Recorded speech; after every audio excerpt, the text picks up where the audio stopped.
So this is the last suggestion that we're going to do from Tyler's sister. This is hers? Yes, this is hers again. Get a life! What are you doing, Tiffany? She loves her Disney and she loves her brother.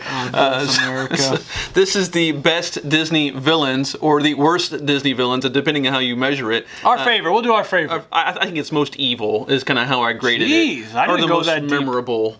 So we're talking about over 80 years of Disney movies. That's true. Which one stands out to us? So top 3. I'll start off with my number 3, and that's Ursula. She is an 8-armed creep show. She wanted to get with Prince Eric. She stole souls away from sea and humankind alike. I was scared to go into the ocean as a kid. Not because of Jaws, but because of The Little Mermaid. Wow. That's how freaky Ursula was to Ursula. a young and impressionable Jones. She really affected your life. She did. She was weird.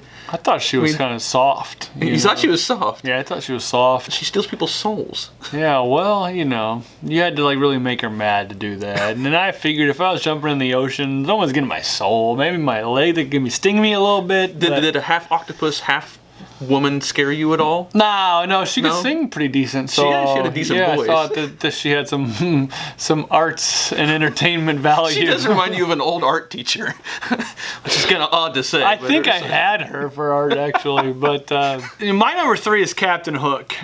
And as I was doing research, I found an awesome quote that I felt defined Captain Hook, and that was that Captain Hook had an elegance of diction.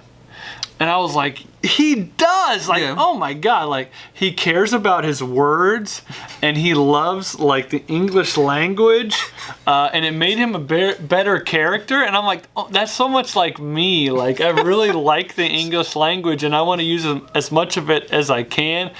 And look, his portrayal has been pretty wide on the spectrum. Like, he's in a long time ago, he was portrayed as pretty serious and mean and hard to get around. And I think as his character has developed through time, it's like, he's a scaredy cat, and he's scared of his own blood. And obviously scared of crocodiles. I mean, you would be too if yours got bit off. So screw you for judging Captain Hook. He's got flaws. Did his arm really get bit off by an alligator? That's the reason why he lost it? Yeah, I believe technically it was a crocodile. Like So in he Happy has Gilmore, huh? Yeah, so there's a fear of crocs. Number 2 villain for me is Scar. 2, huh? Yeah, number 2 is Scar. For me, well, first of all, he got a raw deal. Yes. All right. So that's where the pity party comes in. Look, he was Mufasa's younger brother. Mm-hmm. So when Mufasa dies, He was going to. my boy should take over the Pride Lands. But you're going to give it to some kid? Some nobody? So that's how they set I'm it up. sorry. I love how the Lion King sets it up. By the way, Scar's my number 1. I love how the Lion King sets it up because they make you feel sorry for him in the beginning. Then you realize halfway through the movie, He got screwed. he kills his own brother. Come on, he got a, regardless of the death of Mufasa, he got a raw deal, guys. I think in any kingdom where you have a monarchy, it's going to happen. Monarchy, where you have daughters and sons take over the kingdom rather than brothers and sisters. The lineage doesn't go necessarily that way. So he's got to You're understand. sticking to the strict lineage Right. that the son has to take over. Now, a weird thing about Scar, of course, is that he tries to marry his brother's widow. Tries to force him into lion marriage, which I have no idea why. Lion marriage is very serious. Right. But I will say another reason why I hate Scar, he is one of the most... Hate but love.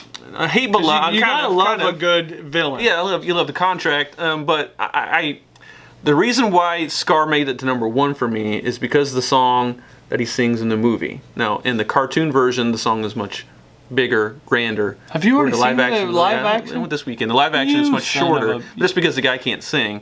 But it's Be Prepared. That song is an atrocity to all Disney songs. Ouch.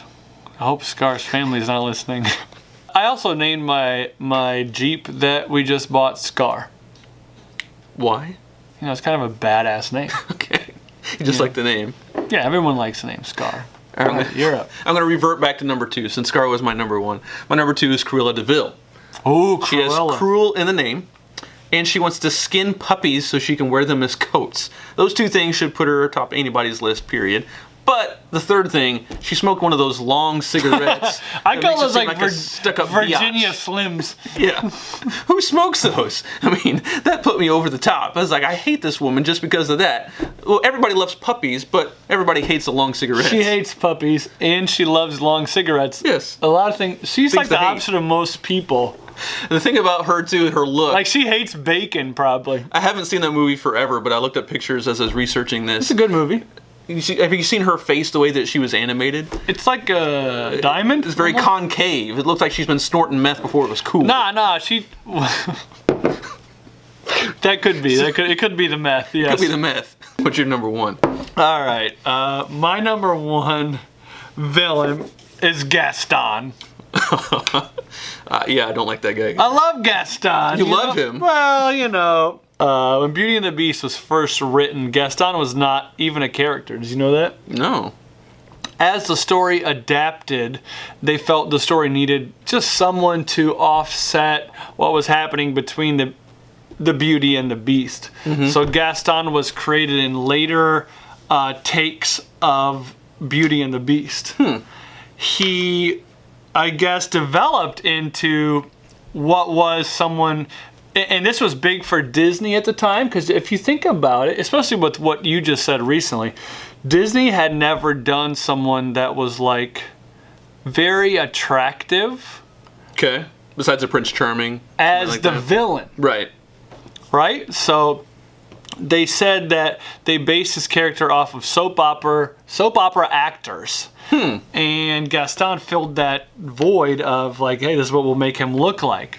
And so he was a brand new type of villain that Disney had not yet explored.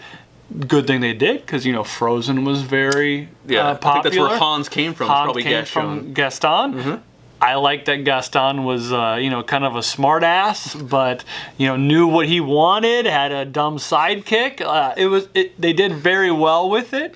And so there was a lot of history, I think, that spilled over into Gaston's changing of what a villain can look like in Disney characters.